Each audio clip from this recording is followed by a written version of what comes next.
It's a good morning on a beautiful day.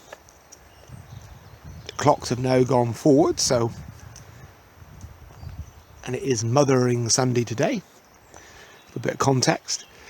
And here we are on the edge of Burrator Reservoir in beautiful Devon, and we're in one of the numerous woodlands. As will be known, the soil around here is very often very thin, quite acid. Often conifer woodlands dominate, but very often just self-seeded. Sometimes they've been specifically planted. We get a lot of deciduous trees as well.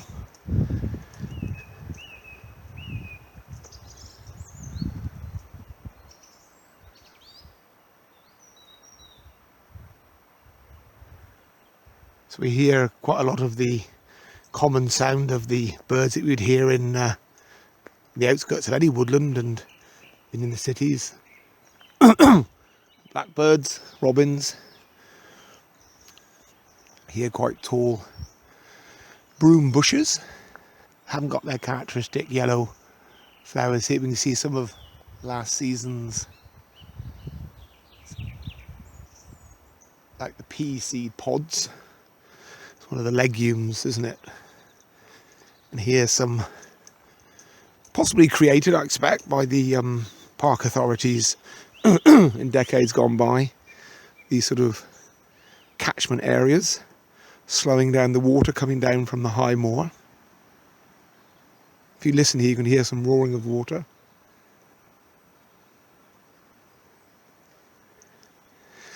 There we have a silver birch in front of us, characteristic hatred of the bark. Some dead and dying timber, dead in this case. Some gorse. Did see some gorse earlier. Here we are. I said I saw some beautiful yellow flowers on the gorse, and here we are. Very beautiful. We notice here, very noticeable is the stuntedness of the trees. This is partly due to the soil, of course, not so nutritious, nutrient rich, shall I say, as the more loamy, heavier soils. But also you get a lot of damage from deer. So you get a tree which would normally be a sort of standard tree growing up quite tall, like say one in the background there, becomes as if it's like being pollarded or coppiced. Yet often this can be through the deer just taking off the growing tip, isn't it? And that causes them to grow in that way. Beautiful. Look at the backdrop there of the lichen growing on the branches here. Looks a bit like a blackthorn, actually, that one. Although I don't think so now, because I think there would have been a good display. Maybe the display's been and gone of lovely white flowers. Here, as we're into a colder kind of area, up on the more higher ground, the growing season, which could be most certainly said to be accelerated in lower ground areas, isn't so much here. So the willow in the background there, I don't see any significant growth of any of the leaves, let alone any of the characteristic sort of catkins, pussy willow sort of growth. Though here we have quite a lot of Sicta spruce, I've noticed here from some of the cones. We'll see in a minute. Quite a lot of Sicta spruce.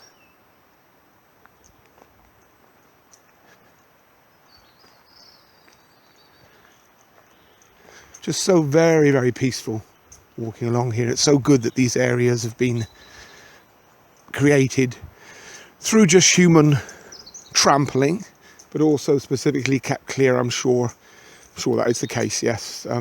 So people can come round walking with prams, wheelchairs. Most of the areas here are very, very accessible indeed. Here's an indication here, an unfortunate one, but it's there, as how thin the soil is. So it just didn't take much of a wind, even though that tree probably been growing on there for 30, 40 years, maybe longer, because it grows slower, as we were saying before. Look how sort of horizontal the roots are, because underneath it is very, not very deep down. You've got solid rock.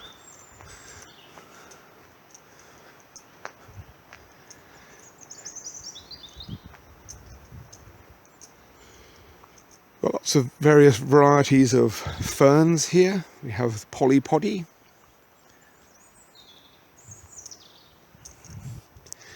And a whole array of mosses, and I must confess I'm not very up on the names of my mosses.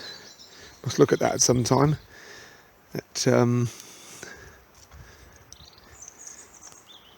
Obviously very important for the ecology of such places as this. Just looking for some, well, here was a hazel, but the buds are not yet opening up.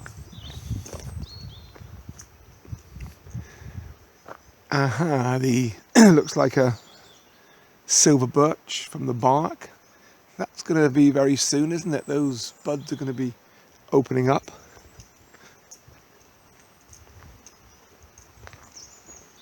Lovely. It's lovely to see how these moorland streams are just so pure and beautiful. Looking down here now, look at yes.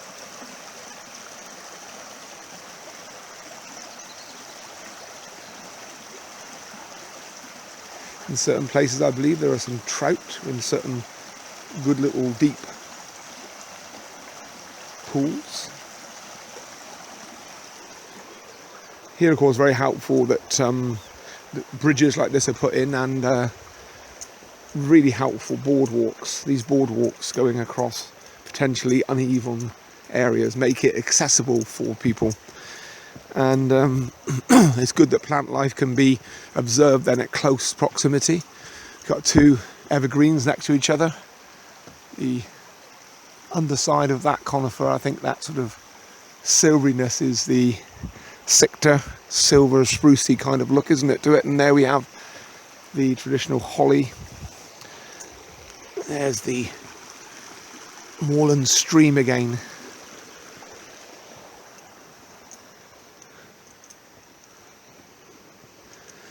Do hope you've been able to enjoy videos such as this, particularly if you're unable to access these areas yourself due to practicalities. And I hope that you're able to enjoy the sense of the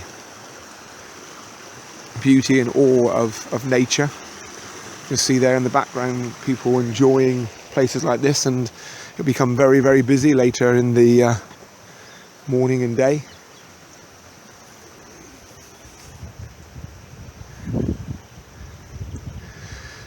It's good to have these information spots here with various points of interest. And it is good, because very, very few of us, I certainly don't know it all. We don't know it all, and it's good to be able to have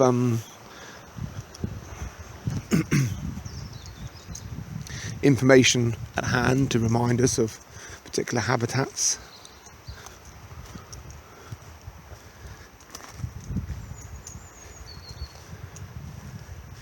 In the background there we can see some leftovers of looks like a male fern there in the background, and some polypody in the foreground. We have a bit of sprouting of leaves here off the Looking at where that branch is going back to, it looks like it's a birch, silver birch. And plenty of willow around here as well.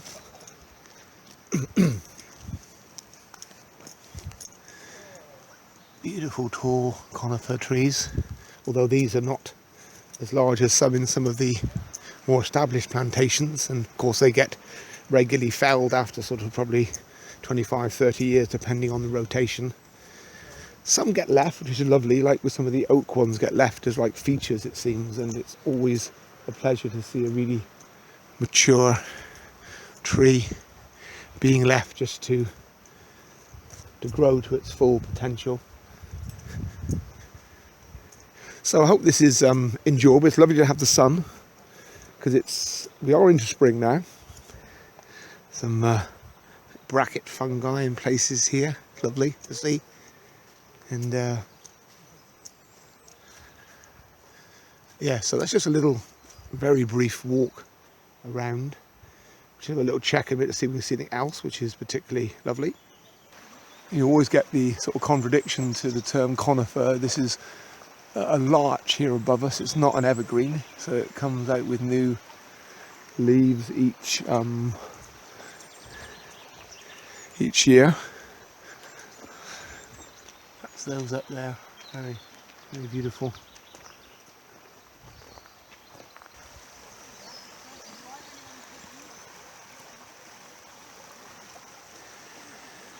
Each tree is an island. That silver birch has seeded itself there and grown. Quite amazingly, really, to think. I wonder how many dozens didn't survive, and that one has, and probably 15-20 years old.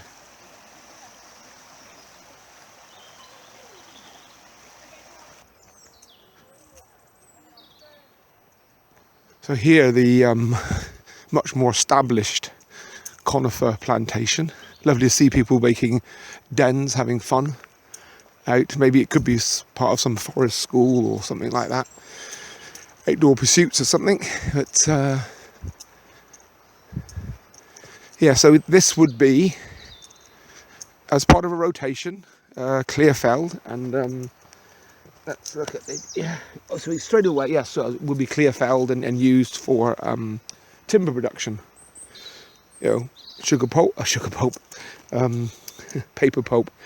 And just looking down here, you can see the scales of some of the cones, and that would show that we have obviously squirrels, and in this part of the country it would be only grey squirrels as far as I'm aware.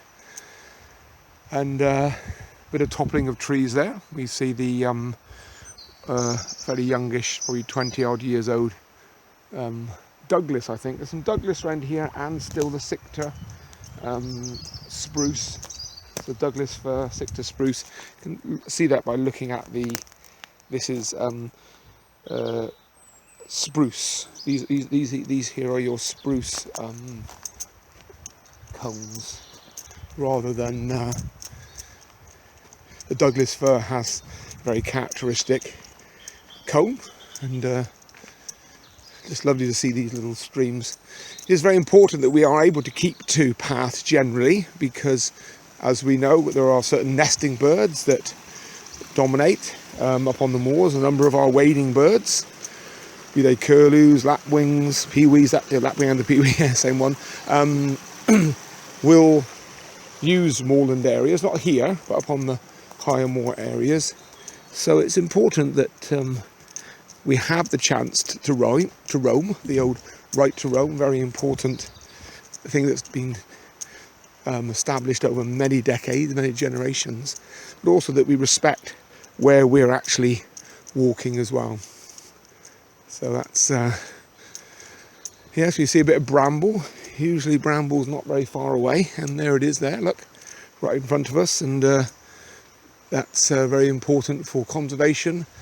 But when you get a dense canopy like we have here, because of the, obviously it cuts out a lot of light, there's the conifer, and it's generally grown in thick plantation. Some small birds just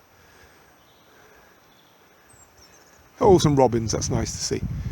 As we come to the end here, just seeing a few little robins in the town, in the country, in the city. And here, one of those that I was referring to, the non-evergreen conifer, the larch, possibly a European larch, but isn't that beautiful with the lichen growing, indicator of good air quality. One of the little cones. How beautiful that is. I suspect that would not be targeted for being clear fouled like the trees in the background would be, as a commercial plantation, would just be left to dominate and grow bigger and bigger. And here we have some young oak trees putting their heads up above the parapet and just really sort of showing that the whole diversity is here. And it is a matter of management, good management. In my opinion, leaving things alone, yes, when it needs to be, but also managing it so for wildlife and for people. And there we get some, it looks like a cypress in the background, a leyland cypress, just allowed to grow. Beautiful. So we're just going to take a shot of where we are today, and that will be it then. So this is where we are. This is where we've been, should I say. There, so if anybody wants to be coming here in the future. And my lovely granddaughter. That there, I'm not too sure. What does it say? It says a dragonfly pond. Beautiful, isn't it?